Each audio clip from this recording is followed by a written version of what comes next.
The man behind the desk had not moved since I entered the room, not shifted, not reached for the file in front of him, not done any of the things people do when they're processing a new person's arrival. He had simply looked at me.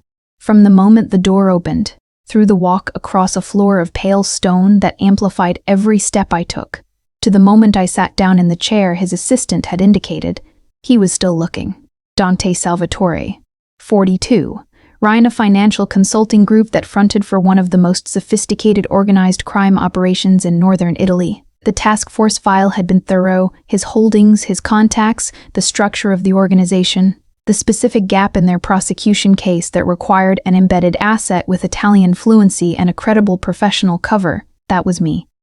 Sienna Ward. Except in this room I was Sofia Ricci, a name I had practiced until it arrived without thinking, an identity I had been building for 4 months, a financial compliance specialist with a London background and verifiable credentials and a cover story that had been stress-tested by 3 senior handlers. I gave him my name. He said nothing. The room was melancholy in the specific way of old buildings that retain the chill of stone regardless of the season. April outside, autumn feeling inside, the high ceiling above us, and the particular pale light that came through windows that had been there for a century before either of us had existed. There was one painting on the wall behind his desk, dark, old, a landscape I didn't know. I noticed it because I needed something to notice that wasn't him. Sofia Ricci, he said. His voice was lower than I expected. Not soft, precise. The kind of voice that was accustomed to rooms where it was the only thing that needed to happen. Yes, you've worked in London, 4 years. Compliance and financial monitoring for a private equity group. I gave him the firm's name. The credentials were real. The person who had worked there was not me, but the documentation held. I'm looking to relocate. The position you advertised. What made you apply? It wasn't a question. It was an interruption delivered in a question's shape, and I understood the technique. Break the prepared answer. See what comes up unrehearsed. The scope, I said. The work I was doing in London was... I paused. Genuine pause, not performed. Smaller than it looked from the outside. That part was true. Sofia Ricci's answer and mine were the same. That was the only kind of cover that held, built around the true things. He looked at me. I looked back. This was the part I had been trained for. Holding the gaze, maintaining the composure, not letting the weight of his attention break the surface I was presenting. My trainer, a former asset named Crossley who had done 14 months embedded in a Dublin operation, had told me, they watch for the look away. That's the tell. Don't look away. I didn't look away. Something changed in Dante Salvatore's face. Not visibly. There was no expression in the conventional sense. But something in the quality of his attention shifted, became more specific, like a camera adjusting its focus onto something it hadn't expected to find interesting. Gio appeared at the door. Dante's aide, a compact man in his mid-30s with a face that had been through things and come out the other side as cautious warmth. He said something in Italian to Dante. 1 sentence. Dante's eyes did not leave mine. He said something back in Italian. 3 words, and the quality of the room changed. Gio withdrew. You're Italian, Dante said. I had spoken 2 sentences in Italian during Gio's interruption. Automatic, unrehearsed, just the language arriving because it was the language of the room. My mother was from Genoa, I said. True. Completely true about Sienna Ward, not Sofia Ricci. She spoke it at home. He was quiet for a moment. Listening to the echo of something. You flatten the Milanese vowels, he said. Not consistently. Only when the sentence is long. I blinked. I learned it conversationally. The regional variations, sit. I was already sitting. He meant stop explaining. I stopped. He looked at the file in front of him then, finally. The first time he had looked anywhere other than at me. And I had 4 seconds of not being under his full attention, and I used them to breathe and to remind myself that I was Sofia Ricci and Sofia. Ricci was completely comfortable in this row. You'll start Monday, he said. Gio will send the terms. That was it. No further questions. No additional scrutiny. He had looked at me for 6 minutes and made a decision. It should have felt like a victory. It felt like walking into a room and hearing the door lock behind you. Hess POV. Brief, sealed. She had held his eyes through the entire performance. Every word she said was constructed. He could see the architecture of it, the precise placement of true things inside the false frame. She was good. She was very good. But none of that was why he had said yes. He had said yes because she had looked directly at him while she did it. And in 20 years of sitting behind that desk, not one person had ever done that. He wanted to know if she would keep doing it. He suspected she would.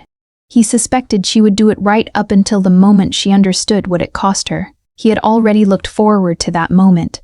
On the way out, through the marble corridor and into the Milan afternoon, I told myself, he hired you. The cover held, you're in. I did not tell myself the other thing. The thing I felt standing in his attention for 6 minutes and could not name and would not examine.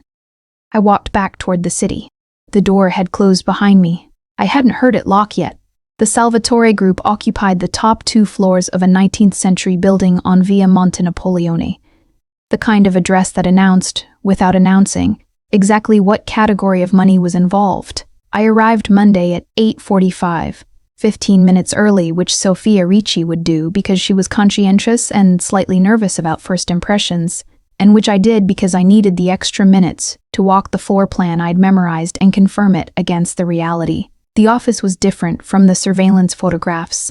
Not structurally, the photographs had been accurate, but the photographs could not capture the specific quality of silence in the space. The way sound moved differently here than in ordinary offices, absorbed by the stone and the high ceilings into something heavier than quiet. The way the staff moved. Not rushed, not performatively casual, but with the deliberate economy of people who had been trained out of unnecessary motion. Every person I passed looked at me once, completely, and then away. The assessment was thorough and invisible. Gio met me at the inner office and walked me through the compliance role. He was careful with the explanation. Precise, patient, clearly accustomed to onboarding people who might not stay long. He had a specific way of pausing after he explained something, leaving space for questions, which I liked despite myself. The financial monitoring is real work, he said. Not a performance. He looked at me briefly. He expects it to be done correctly. I do things correctly, I said.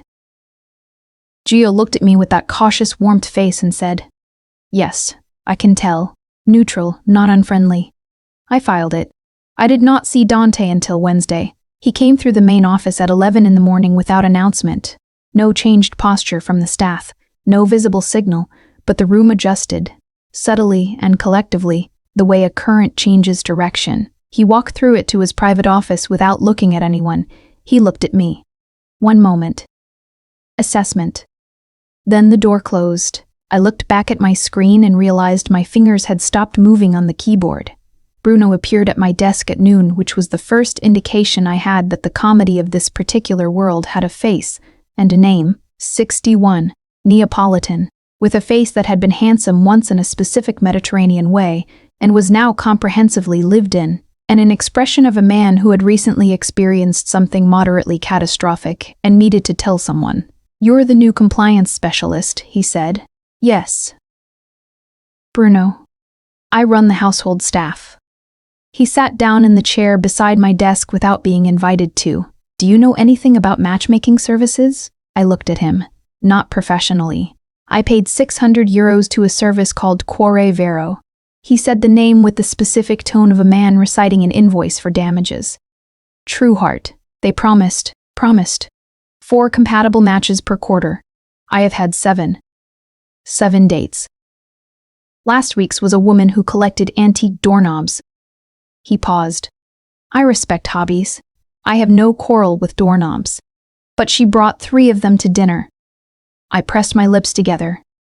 In a bag, he said. For show and tell. Bruno. Gio appeared in the doorway. The kitchen delivery. Gulling. Bruno stood. He looked at me with the expression of a man who had found a new audience and intended to return to it. €600, he said again as a parting statement of fact. He left. I turned back to my screen and found, to my irritation, that I was smiling. Thursday. Dante's office. He called me in to review a transaction flagging system I had been analyzing. I had found 2 irregularities in the monitoring architecture, real ones, not planted by me, genuine gaps in the compliance structure. I brought the report. He read it without comment for 4 minutes. Then, you found these in 3 days. The second one took most of Wednesday. The firm we hired before you had the system for 11 months. He looked up. They found nothing. I held his eyes. They may not have been looking at the right layer. A pause. Something in his expression. Not warm, not cold. Something that was evaluating me on a track I couldn't identify. Where did you learn to look at the right layer? The question had a weight under it that was different from professional curiosity. I felt it arrive and kept my face where it was. London, I said. The firm had a compliance scandal in my 3rd year. I was the one who found it. True. Sienna Ward's truth, Sophia Ricci's fiction. You learn where people hide things by watching where they put their eyes when they don't want you to look. He was quiet. Then, leave the report. He looked back at his desk. You can go. At the door I paused. Sophia Ricci's instinct, not mine. A small professional, lingering to see if there were additional instructions. And he said, without looking up, Brava. The word landed with an edge I couldn't place. Italian. Symbol. Good. Well done. Or, depending on the speaker's intent, something closer to nice try.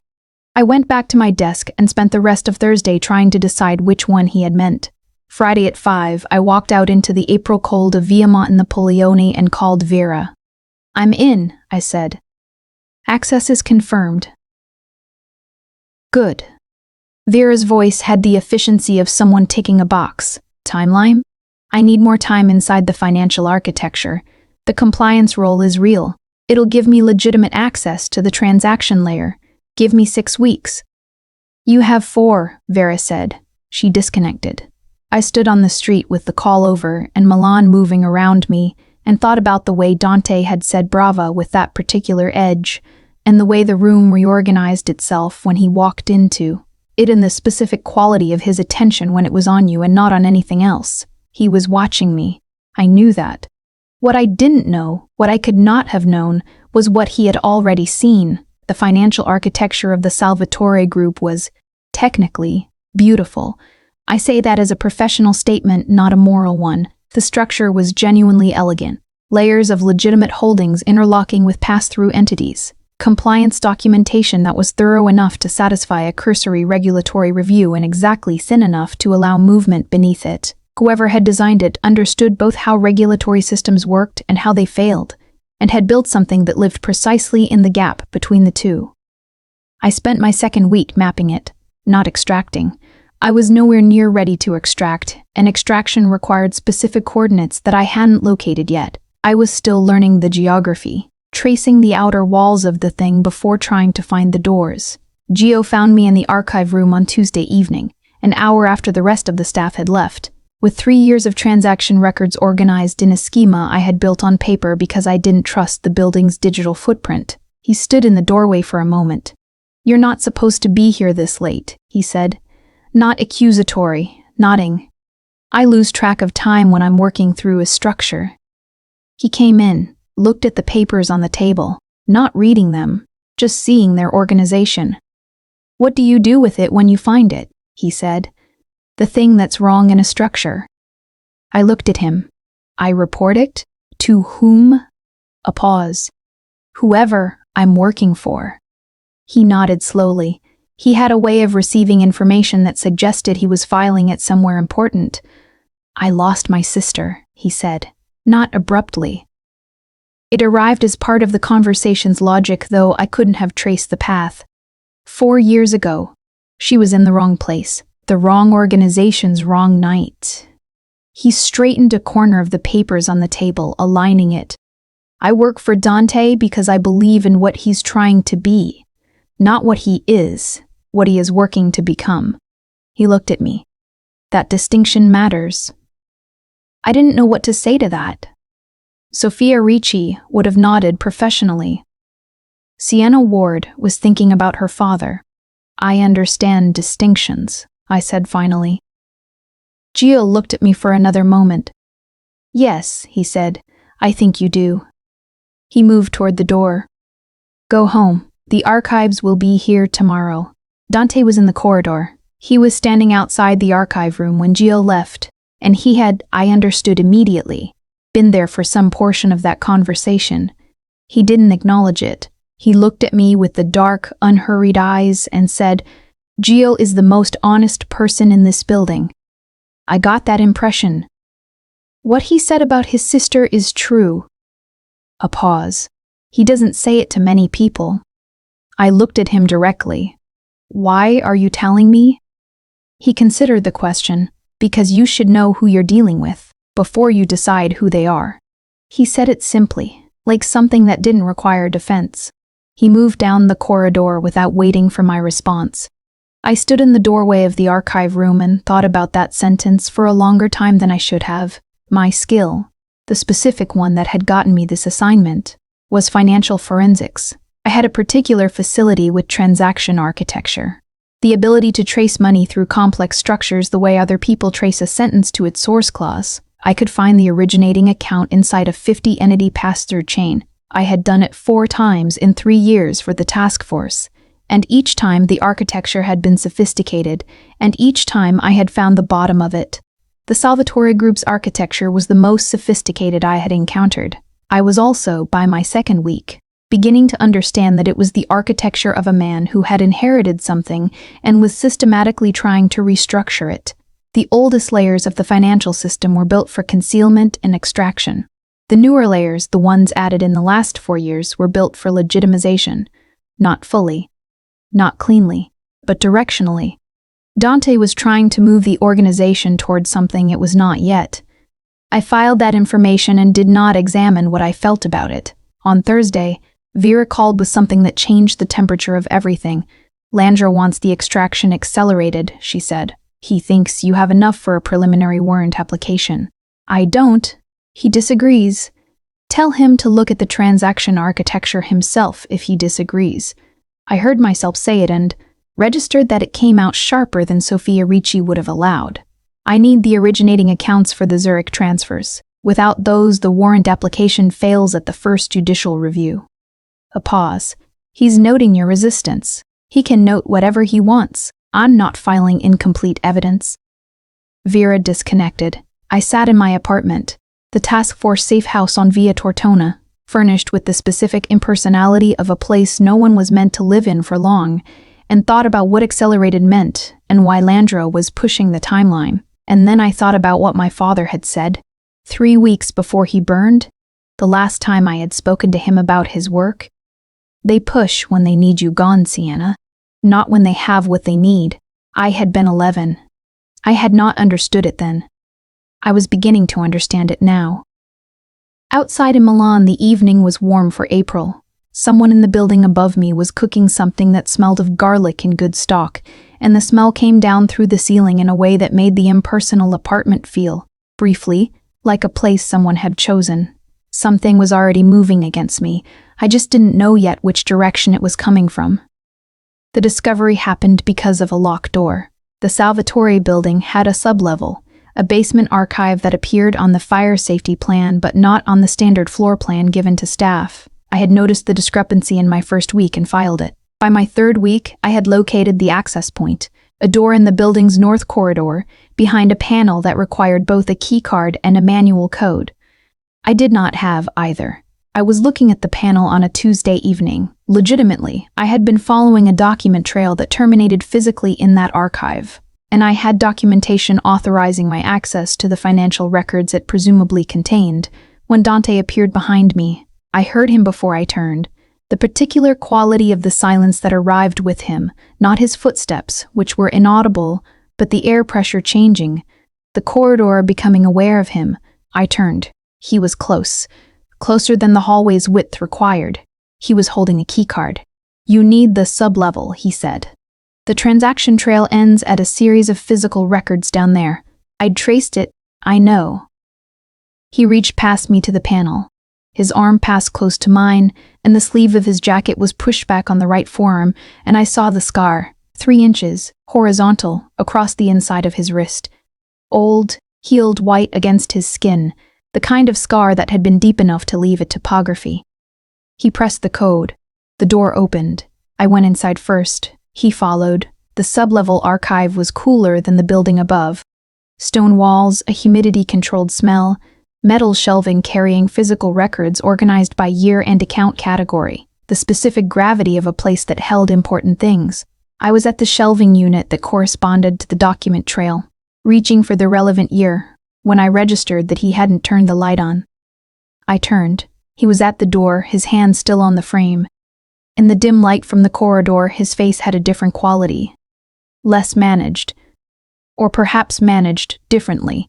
The scar on his wrist was at the edge of my sight. "Juliana," he said, then stopped.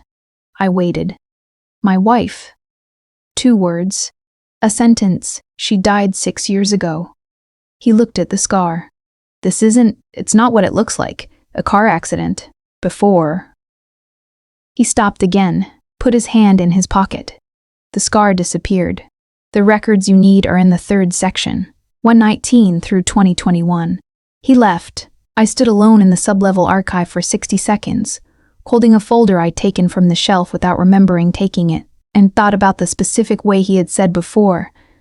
The word carrying a weight of chronology that told me the accident and her death were not the same event, and between them was a story I had been given only the architecture of. Bruno found me coming back upstairs 20 minutes later.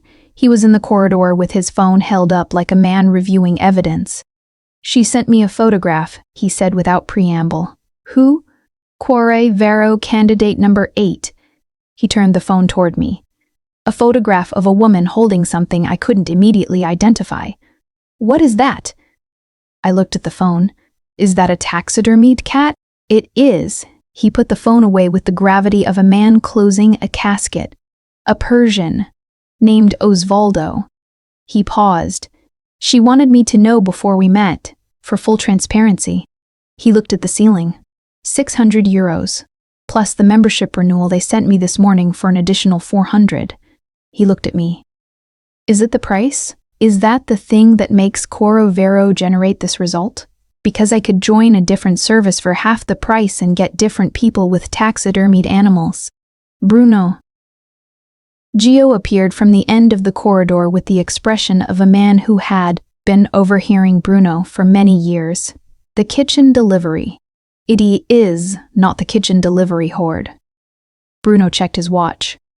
"It is 3:45. The delivery is at 4. I have 15 minutes and I am in crisis."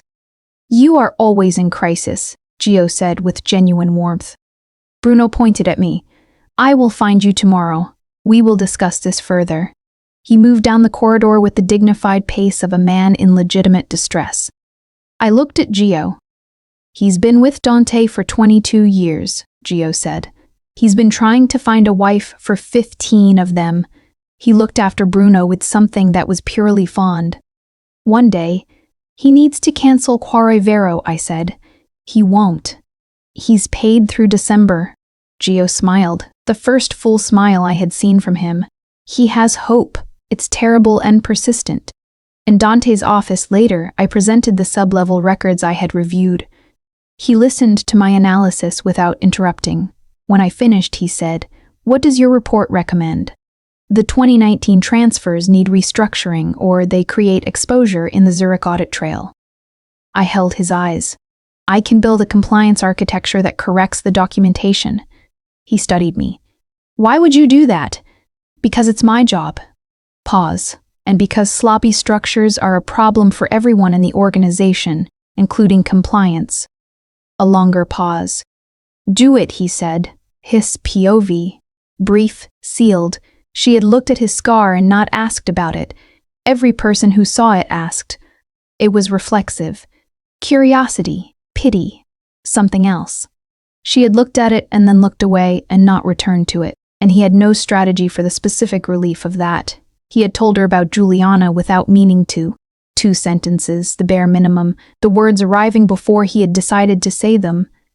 She had received them without performing sympathy. She had waited and he had not had anything left to say, and she had accepted that. He was keeping track of the things she did that no one else did.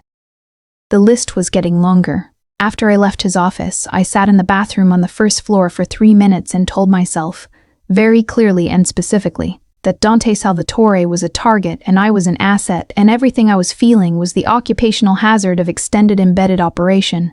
I told myself that several more times that week. It worked less and less each time. My mistake was the phone call. I made it from the Salvatore building's first-floor restroom on a Thursday afternoon, which I had established early as my check-in location, chosen for its non-surveillance coverage based on the security schematics I'd reviewed. 5 minutes, encrypted line, routine status update to Vera. The call was routine. What was not routine was that I stayed on the line 60 seconds longer than necessary because Vera said something that required processing. Landro is building the warrant application independently. He's using what you've already sent. I told you it wasn't sufficient. He has a different assessment. Vera. I lowered my voice. The Zurich transfer documentation without the originating account coordinates is circumstantial. A first-year judicial clerk will kick it. He knows that. He's moving on political timeline, not evidentiary. I was quiet for a moment. What's the political timeline? Regional elections in 8 weeks. A high-profile Bratva-adjacent prosecution is useful. She said useful in the voice of someone quoting someone else's word choice with minimal personal endorsement. I disconnected. When I came out of the restroom, Gio was in the corridor. He was not waiting for me. He was simply there, coming from the archive, a folder under his arm, moving in the direction of the main office. He looked at me once, the way he always looked at me, and kept walking. But in his eyes, just for a moment, something had adjusted. I went back to my desk and thought about sightlines and acoustics and the fact that I had just been conducting an encrypted call and the encryption was inaudible, but the fact of it, a woman in a bathroom, low voice, cut short, was visible to anyone paying attention. Gio was always paying attention. I went to find him. He was in the small records room off the main corridor, filing the folder. I came in and closed the door, which was either the bravest or most reckless thing Sofia Ricci had ever done. I need to tell you something, I said. He turned.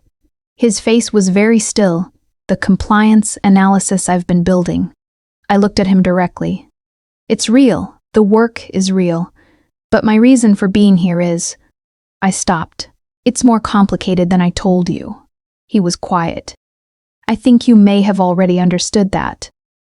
Some of it, he said. We stood in the small room with the file shelves around us, and I thought about my father, and about what Vera had said, and about Landro's political timeline, and about Dante's scar and the way he'd said, Juliana like a word he had been carrying a long time.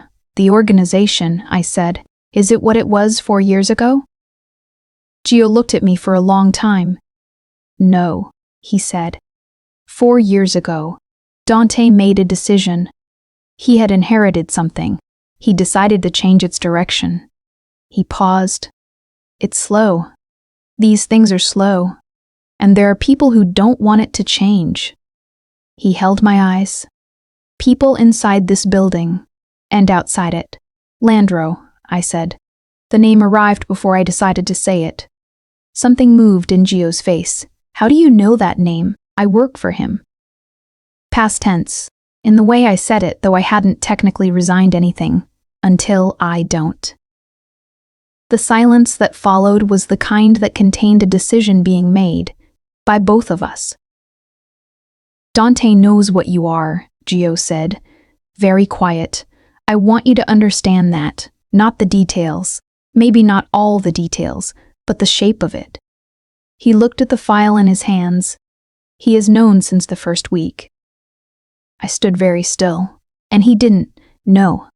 I looked at the door, the hallway beyond it, the route to the exit, to Via Monte Napoleone, to the city, to the airport, to a version of this story where I had already left. Why? I said. Why didn't he? That, Gio said carefully, is something you would have to ask him. I didn't go to Dante's office that day. I went back to my desk and I built the most detailed and meticulous compliance restructuring report I had ever written, because it was the only thing I knew how to do with this specific, vertiginous feeling that had arrived in my chest and was not going anywhere. The report was thorough. It addressed every legitimate exposure in the organization's financial structure. It was also, and I would only understand this later, a portrait of someone who was not trying to extract evidence anymore. Someone who was trying to fix something. I named it simply, Architecture for Continuation. At 6 that evening, I slid it under Dante's office door. I didn't knock. I wasn't ready for what came next. Betrayal wasn't confirmed, but Landro's political timeline was 8 weeks and shrinking, and Gio's face when I'd said the name told me something about the real shape of the threat I was standing inside. I was beginning to understand that the lie I was living in was not the most dangerous one in the room. The ambush happened on a Friday evening, in the building's underground car park. I had stayed late. The compliance restructuring required access to the physical server archive, which was only available after business hours, and I had been working in the sublevel until 8. The car park at 8:15 was mostly empty. 3 vehicles, the low fluorescent hum of industrial lighting, the smell of concrete and cold exhaust that was specific to underground spaces. 2 men were waiting by the stairwell. Not Salvatore men. I knew that immediately, not from their faces, but from the fact that they were there at all, in a space that should have been secured, which meant either the security had been managed or the people managing it had been managed, and either option was a specific category of problem. They were looking at me. I understood, in the specific physical precognitive way of someone whose training has a motor component, what was happening. I backed toward my car. I reached for my phone. The 3rd man came from behind the 2nd vehicle. Then Dante was there. He had come through the stairwell door. He must have followed me down, must have known, must have already been watching the feeds, or been told, or simply known in the way that he appeared to know things before their announcement. And what happened next I will describe plainly, because plainness is what it requires. It was very fast. It was not loud. It was the specific, efficient, deeply disturbing violence of a man who is not angry but is certain. 3 men, and then not 3 men, in a time frame that I could not have estimated because I had stopped counting. And when it was over, Dante was standing in the middle of the car park, and his breathing was level and his face was calm. He looked at me. I looked at him. "Are you hurt?" he said. "No." He came to me, both hands on my face, checking me. The inventory, the same thorough attention he gave everything. His hands were, I will not say what state they were in. I will say that I did not look at them. I looked at his face. "Sienna," he said, my real name, in his voice, in Italian, with the specific vowel quality that meant he had known it long enough to have learned it properly. Everything went very still inside me. "Come upstairs," he said. "Now." In his office, just us. The Milan night outside the tall windows, the city luminous and indifferent. He poured 2 glasses of something and put one in front of me and stood at the window with his own, and I sat in the chair across from his desk, and we were both silent for what felt like a very long time. "How long?" I finally said. 10 days. 10 days. My 2nd week, before I had found the archive records, before the sub-level, before any of the things I thought I'd been building. "You let me?" "Yes." "Why?" He turned from the window. He looked at me with that face that was not managing itself right now. The face underneath all the management. And it was, I am going to be honest, it was the face of someone in pain. Old pain, specific pain, the kind that lives below the operational level. "Brava," he said. The nickname, but different. No edge in it now? Something almost careful. "Do you know what I do to people who come into my organization under false pretense?" I held his eyes. I did not look away. "You hold their gaze," he said. "Every person who has ever lied to me in this office has looked away eventually. Guilt, fear, the weight of my attention. Something breaks the contact." He paused. "You don't look away. I was trained not to." "I know." He came away from the window. He came toward me slowly and crouched in front of my chair, the way you do when you want to be at someone's eye level. And he was very close, and I could smell his cologne layered over the cold that had come in from the car park, and my hands were on the chair's arms and I was choosing not to move them. "I know you were trained, that's the point." He looked at me steadily. The training is the armor and you were holding it with everything you had and you still didn't look away. That's not training. That's something else? I didn't speak. It's the thing my wife did, he said, very quietly. In the last months, she looked at me the whole time she was lying about feeling better, and I let her because I could not stand what the truth looked like. He held my eyes. I have not been able to sit across from someone who held my gaze since she died. Until you. The room was very quiet. Dante, I said, what I sent to my handler, the reports, I've managed them. He said it simply. The information that left this building has been edited. You reported, but what was reported was insufficient for prosecution. He stood up. Landro wanted you to extract enough for a warrant. You didn't because you found the legitimate restructuring work, and you chose to work with it rather than against it. He looked at me. Why did you do that? I looked at my hands on the chair's arms. Because you're not what I was told you were, I said. He was quiet for a long time.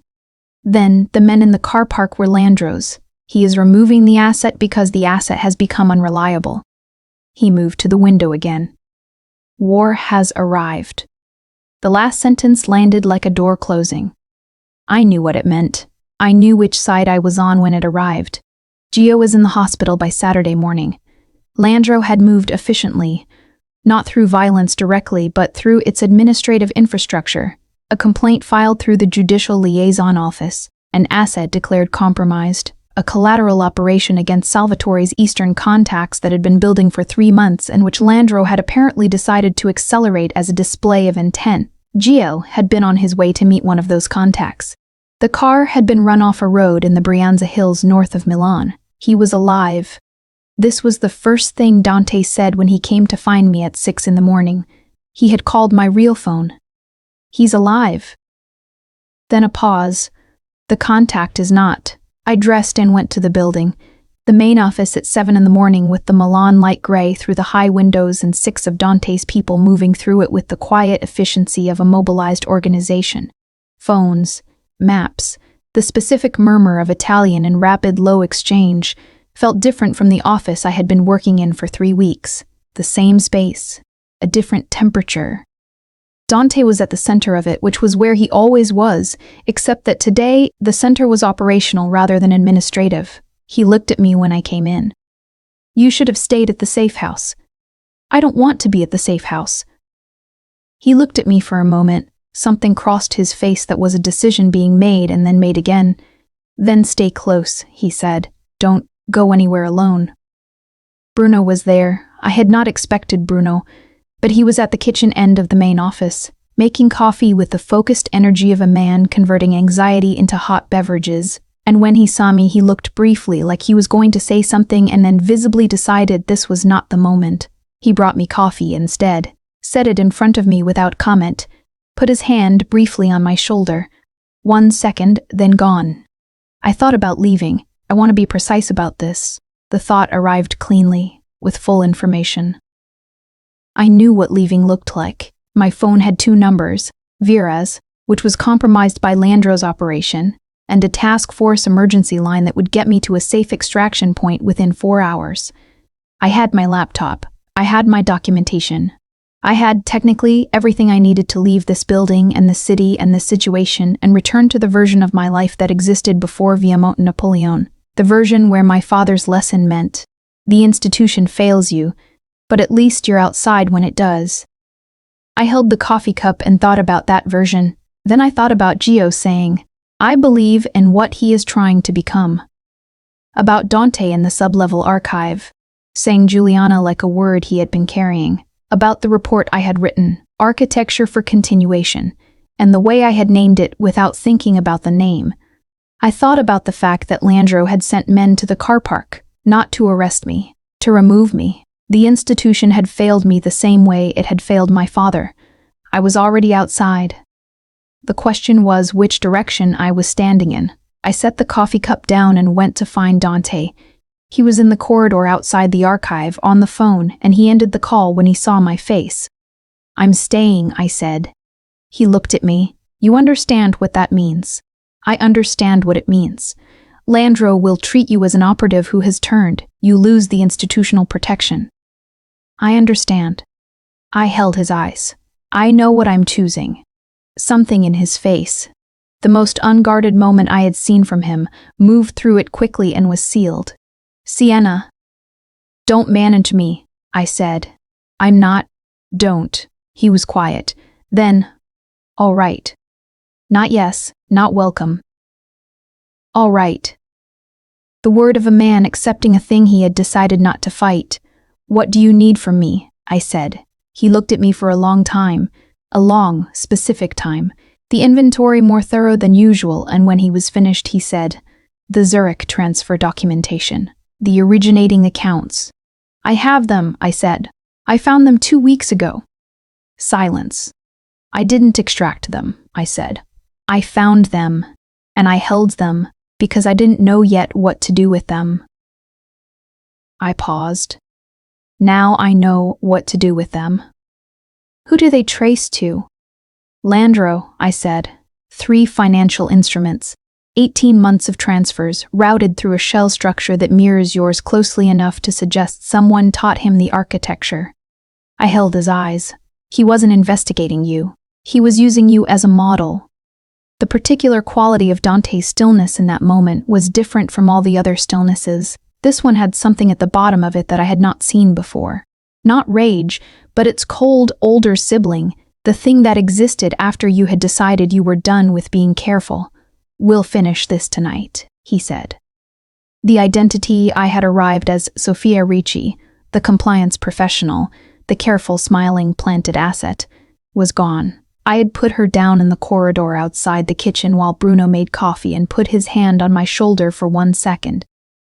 And I had not picked her up again. What I had left was just myself. I had not been just myself in a very long time. It was not as frightening as I had expected. They came for me on Sunday. Not Landro's men this time. The approach was different, subtler. The kind of operational move that suggested someone who knew how I thought. A message through Vera's encrypted line, emergency extraction. Landro has authorized force. Get out now. I should have known. Vera had been compromised for months. I had understood that at a cellular level since the conversation about the accelerated timeline, and had not let myself name it. The message was a trap, and the trap had a name I had trusted, and the specific cost of that was not something I was ready to process while it was still happening. I went to the extraction point because I was trained to, and because some part of me was still moving on old reflexes.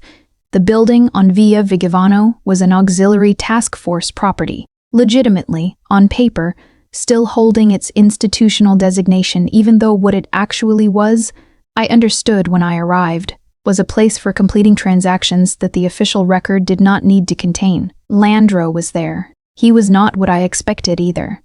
60-something, a face built for institutional trust, the kind of face that gave evidence on television and was believed. He sat across from me in the room they put me in, and he looked at me with the specific kindness of someone who has decided something and wants to have it received as reasonable. You've complicated things, he said. I said nothing. Salvatore is a legitimate prosecution target.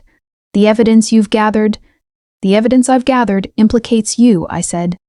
A pause. That interpretation, 3 instruments, 18 months. I can name the shell structure from memory. I held his eyes. I did what I always did. I did not look away. The architecture is a mirror image of Salvatore's 2019 structure. You didn't just investigate it, you copied it.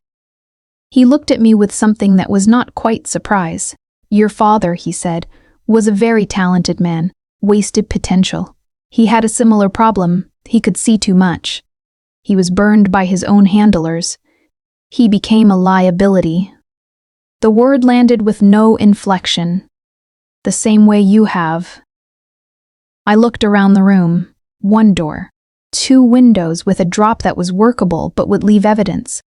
My phone had been taken at the door. I had no communications equipment. I had my memory. I had the specific, complete, fully organized financial architecture of both Dante's organization and Landro's parallel operation. stored in my head in the methodical way of someone who had been tracing transaction chains for 3 years and had learned to treat her own memory as a primary archive. "I want to make a call," I said. "No, I want to speak to someone in the Judicial Oversight Office." I looked at him. "Not because I think you'll allow it, because I want to say it in front of whoever is recording this room." I looked at the upper left corner where recording equipment typically mounted. It was there, or it had been, and the housing was still present. "Hello," I said to the corner. "My name is Sienna Ward, Task Force Asset Designation 7 Kilo. I am being held at a Task Force Auxiliary Property in violation of Asset Protection Protocol. Commissioner Landreau is present. The date is—" "Stop," Landreau said, not angrily, tiredly. "I'm not going to stop," I said. He stood up. He moved toward the door. Before he left, he looked at me with an expression that was, underneath everything, genuinely regretful. This didn't have to be what it became. "No," I said. "It didn't." He left. The door locked from the outside. The click of it had the specific weight of a sound that was also a decision. Theirs, about what happened next. I sat in the room and I was afraid, and I let myself be afraid for 60 seconds precisely, and then I went to work. The window frame. Metal. Sealed with a mechanism I could identify from the housing. I had a hairpin, the kind I used to secure the ID lanyard at the building. Not in my hair. Clipped to my jacket's inner pocket lining where I had put it as a habit from a training exercise 6 months ago, and had never removed. I had not thought about it since. I thought about it now. 14 minutes. The window opened onto a fire escape. The fire escape accessed a ground-level alley. The alley opened onto Via Vigevano. I called Dante from a bar 2 blocks east, from the landline they still had behind the counter, paying with coins from my jacket's outer pocket, because some habits are so old they are infrastructure. He answered on the first ring. "Sienna?" "Via Vigevano," I said. 2 blocks east. I'm at a bar called. I looked at the sign above the counter. "Cinque. Stay there. The traitor is Vera." I said it quickly before the line could cut. "And Landreau, the financial evidence is in my head, all of it I need." "Brava," he said. Quiet, the word with no edge and no irony and no distance in it. "Stay where you are." He disconnected. I sat on a bar stool with the landline phone still in my hand and the bartender looking at me with the careful, not looking, of a man who had seen things in this neighborhood and had learned that not looking was healthier than curiosity. The traitor's face was Vera's face, and the real threat had always been institutional, and I had survived a locked room with a hairpin and the specific muscle memory of a training exercise I had done in a basement in Varese on a Tuesday afternoon 18 months ago. My father had been right about the institution. He had been wrong that there was nothing else. He was there in 11 minutes. I know, because I counted them on the bar's wall clock. An old analog with a second hand that moved in discrete steps, each one audible in the bar's quiet, and I counted 53 of them before Dante walked through the door. He came directly to me. He looked at me with the inventory, complete, thorough, not touching me yet, just looking. And I let him look because it seemed important that he do it. Then he put his hand on the back of my neck, gently, carefully, the specific weight of it, and held it there for a moment. I did not move. "You got out yourself," he said. "Hairpin." Something that was not a smile arrived briefly in his face and left. "Come." In the car, Gio's replacement driver, a young man named Emilio who was clearly attempting professional composure with mixed results. Dante was on the phone in Italian, low and fast, the operational register that I had learned to read from context. He was moving pieces. The picture that assembled from the fragments I could hear was large. His legal contacts, a judicial oversight official he had apparently cultivated for exactly this kind of moment, and the financial documentation that I had told him existed and that he was now confirming could be filed directly with the oversight office, bypassing Landreau's command structure entirely. He had moved all of this in 11 minutes. Between calls, he looked at me once. "Vera," he said. "Yes. Since when?" "I think, from the beginning possibly, or shortly after." I looked at the city moving past the window. She was always the most efficient one. She knew every protocol. She would have known exactly how to route information to Landro without it being visible in the standard logging. I paused. I trusted her because she was good at her job, and I didn't understand that those two things could exist together. He was quiet. Then, "You understand now." "Yes." He went back to the phone. His POV, brief, sealed.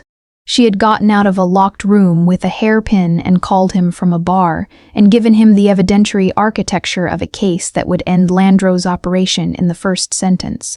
She was pale, and her hands were not quite steady, and her voice on the bar's landline had been completely controlled, and he was having serious difficulty with the distance between where he was sitting in this car and where she was sitting in this car. He was also recognizing, with the specific clarity of someone who had been running from a realization for 3 weeks, that he was not going to be able to keep running from it. He was not built for this, for wanting someone to be safe specifically, for the particular terror of a phone call from an unknown number, for the way the bar door had opened, and she had been sitting at the counter and everything in him had stopped its operational function for half a second. He was not built for it, and it had apparently stopped mattering. At the building in his office, with the Milan night outside and the city going on normally underneath us, Dante closed the door and turned to face me. "Landro has been building a case against me for 4 years, he said. But the case is built on evidence he manufactured because the legitimate evidence was insufficient. He needed the prosecution for political capital, and the prosecution required a crime, and the crime did not exist at the scale he needed, so he created it," I said. "I know. The oversight filing will take 24 hours. There are 2 judicial officers who will receive the documentation tonight. People I trust, genuinely, not instrumentally." He looked at me. "After that, Landro is a problem for the institution he misused, not for us." Us. The word arrived in the room, and neither of us acknowledged it, and both of us heard it. "What happens to me?" I said. "After. What do you want to happen?" I looked at him. I held his eyes the way I always held them. Without strategy, without performance, the training long since burned away. Just the fact of looking at him and not looking away. "I don't know yet," I said. Honest, completely honest.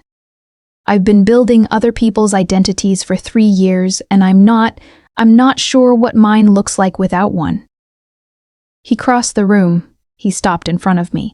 "Brava," he said. The word warm. Entirely warm, no trace of the original edge. "You don't have to know tonight." "Dante." "You don't have to know tonight," he said again. "We have the rest of it." He raised one hand and touched my jaw, just the back of his fingers, the lightest contact, and looked at me for a moment that lasted long enough to be something other than a moment. Then he stepped back. "Tomorrow we finish this," he said. "Get some rest." I went to the room they had prepared, with the city below the window and the particular stillness of a building that was mobilized and waiting, and I lay in the dark and thought about the word us and about the rest of it, and about the fact that I had never, in 3 years of embedded work, felt as present in a room as I felt in every room he was in. Landro had one more move. We both knew it. One of us might not be the same person at the end of it.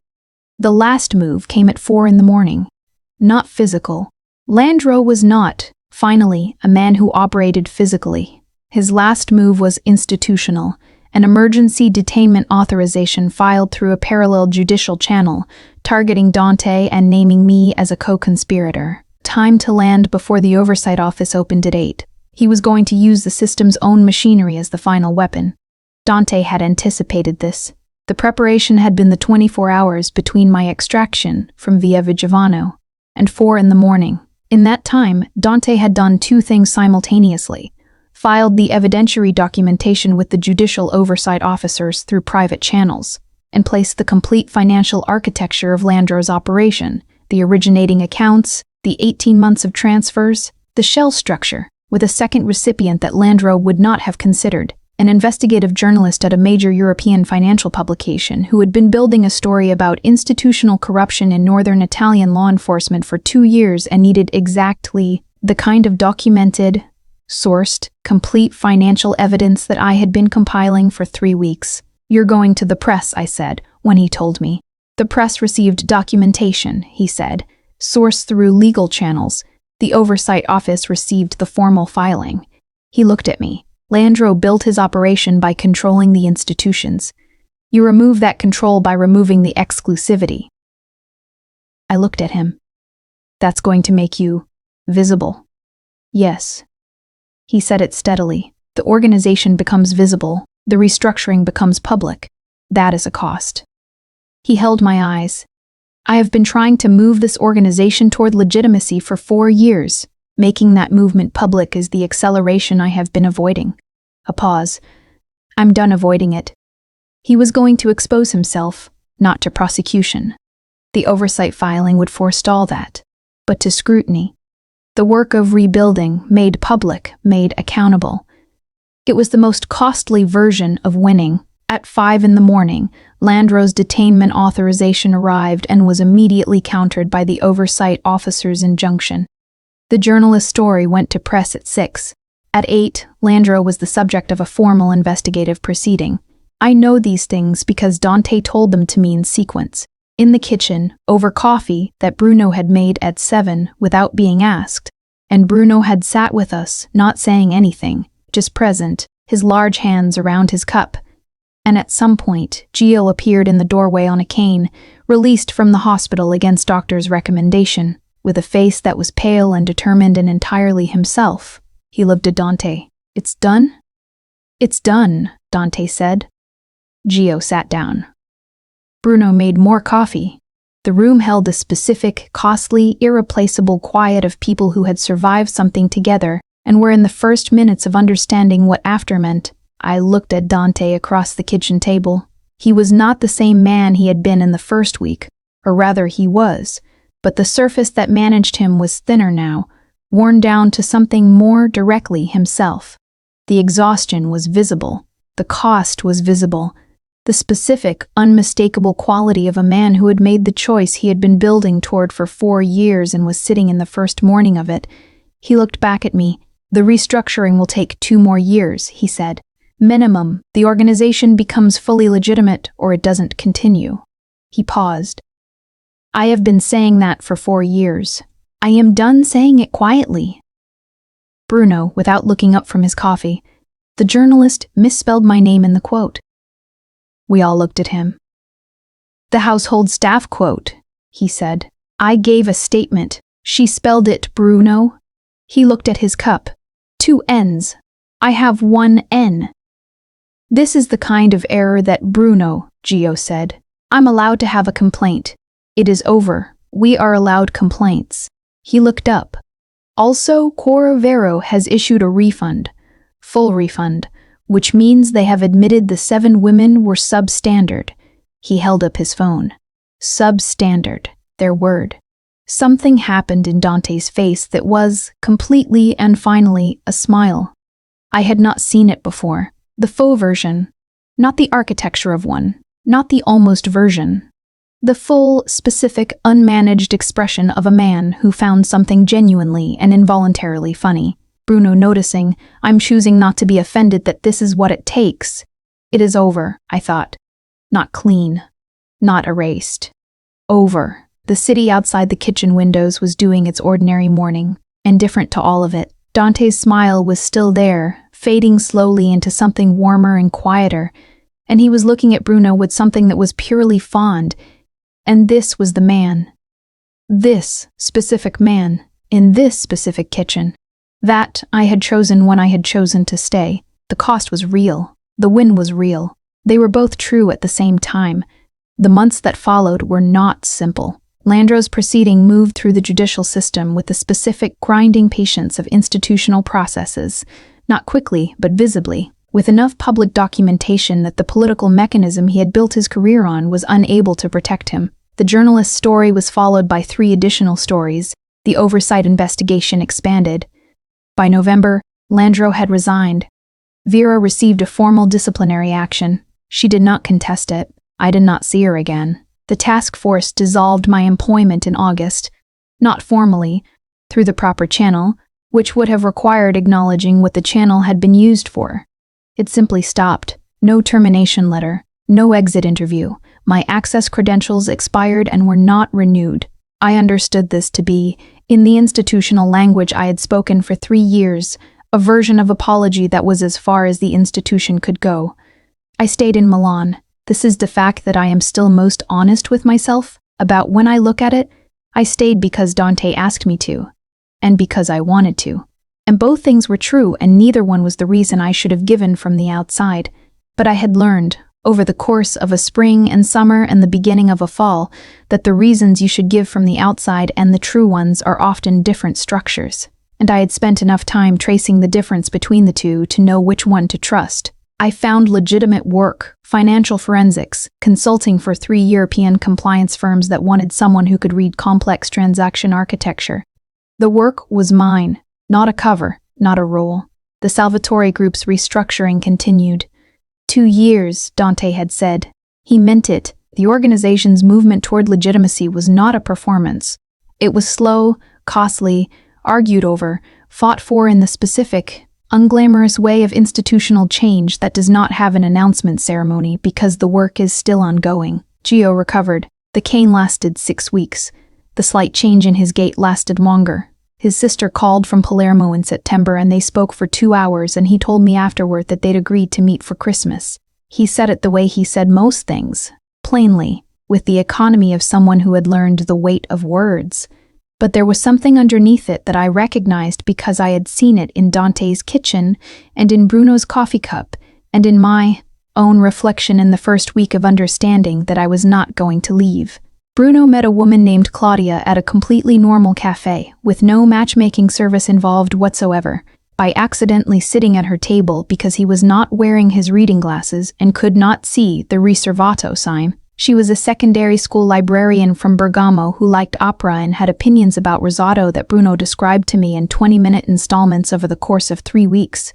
She had, he reported, never owned a taxidermied animal of any kind. Serendipity, he said in the kitchen in October, holding his coffee with the radiant expression of a man who has been proven right about something. Corravero cost me €1,000 and 7 disasters. A misread table sign cost me nothing and found me Claudia. He looked at the ceiling.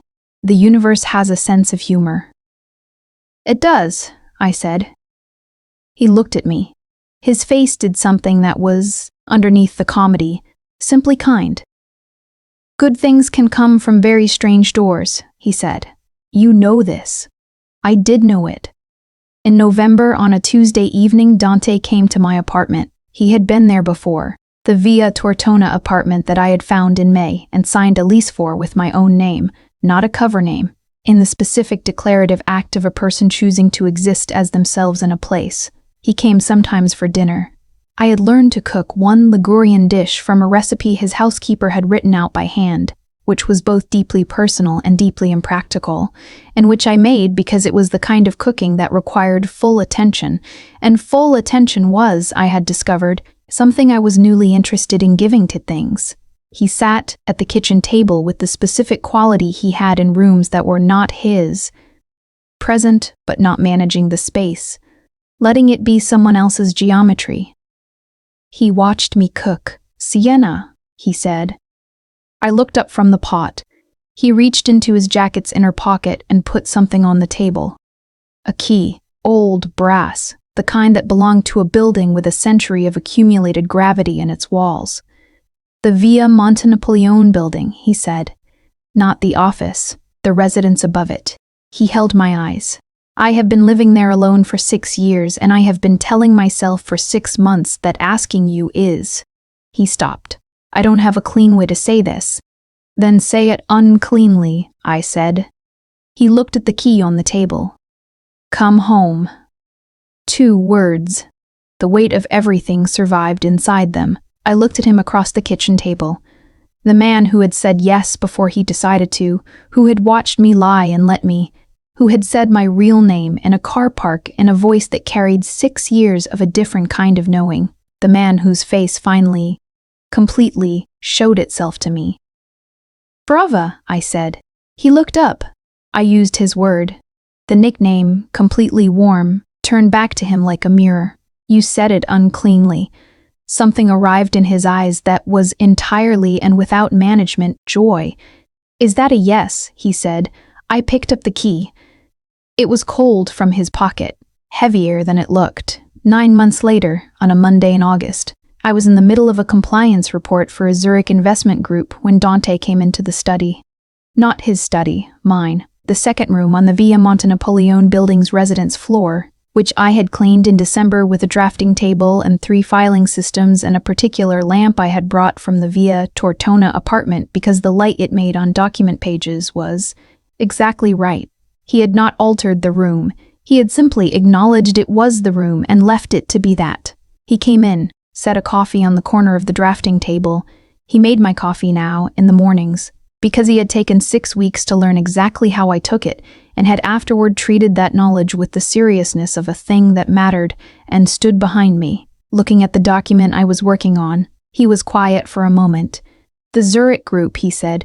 "Third instrument irregularity this week, same shell pattern as the 2019. Show me." I showed him. He leaned over my shoulder to look at the screen. And he was very close, and I was trying to concentrate on the document, and also aware, entirely, precisely aware, of where his hands were, both of them on the back of my chair, and the weight of his presence behind me. He pointed to a line in the transaction chain. "This one? I know, I've been.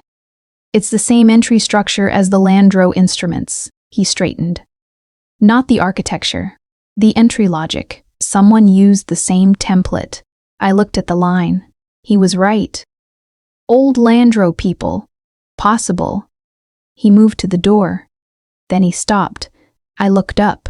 He was looking at me, with the flat, thorough, unhurried attention that had been the first thing I understood about him and the last thing I had stopped flinching under. I was speaking Italian. I had been speaking it for most of the last 9 months because it was faster for the work and because Milan had changed the quality of it in me, made it less effortful, more simply present, the vowel.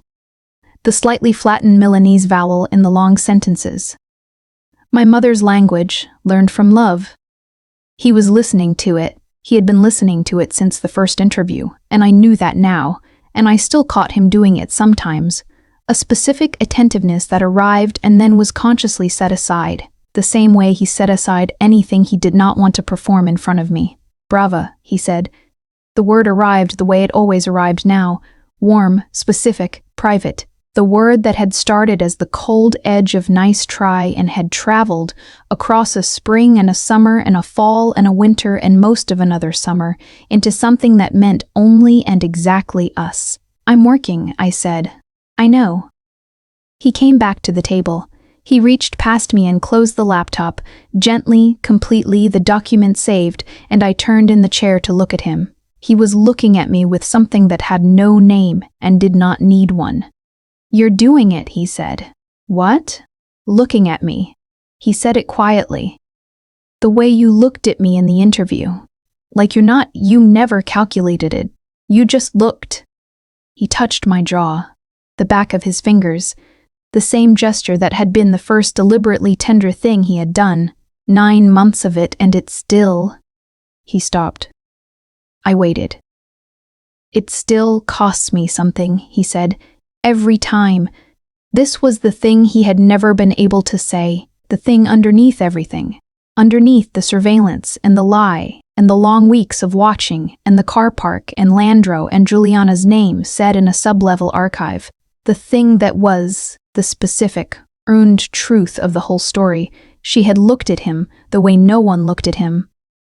She had done it without knowing what it cost, and it had cost him something every single time, and that cost was the thing he had been living in for 9 months, and it was the best thing in his life. I did what I always did. I looked at him, not from training, not from habit, because it was him, and because I had chosen this, and because the woman who had arrived in this building in April with a false name and a rehearsed architecture and a belief that she could keep herself untouched, that woman was completely gone, and what was left was simply and entirely me, and I was looking at him. He kissed me, not urgently, completely, the way you do something when the time for almost is finally, permanently over. Outside the window, Milan was doing what Milan did, luminous and indifferent, the centuries-old city going on normally below us. Bruno was somewhere in it, probably with Claudia, probably having an opinion about risotto. Gio was in the office, walking with the slight changed gait that would last the rest of his life. Working. Dante's organization was 2 years into its restructuring, moving slowly, costly, toward a thing it had not yet become but was genuinely trying to be. The study had my lamp and my filing systems and his coffee on the corner of the drafting table. He pulled back and looked at me. Same face, same dark eyes, the silver at his temples that I had looked at in the interview room 9 months ago, sinking. In the irrelevant background of a performed assessment, that his face looked like a man who had decided things and would not be moved. He had been decided about me from the second week. I had been decided about him, I understood, from the moment in the sub-level archive when he had said his wife's name and stopped. We had simply taken the rest of the time to catch up to what we already were. The Zurich report, I said. Tomorrow, he said. It needs Brava. I stopped. He smiled. Full unmanaged, the rarest version. Outside August. Inside, the lamp on its corner, the coffee going cold, and the man who had watched me lie for 3 weeks and said nothing because he needed to understand what it meant to be looked at without fear. I looked at him. He looked back. The door opened once. It stayed open. What lingers after the last page? Dante Salvatore watched Sienna lie to him for 3 weeks and said nothing. He managed the intelligence she transmitted to protect her without her knowledge. He let her build the cover while he already knew its architecture. He told himself it was operational. He knew it wasn't. The question the story leaves behind is not about the ending. The ending is settled, earned, complete. The question is about those 3 weeks.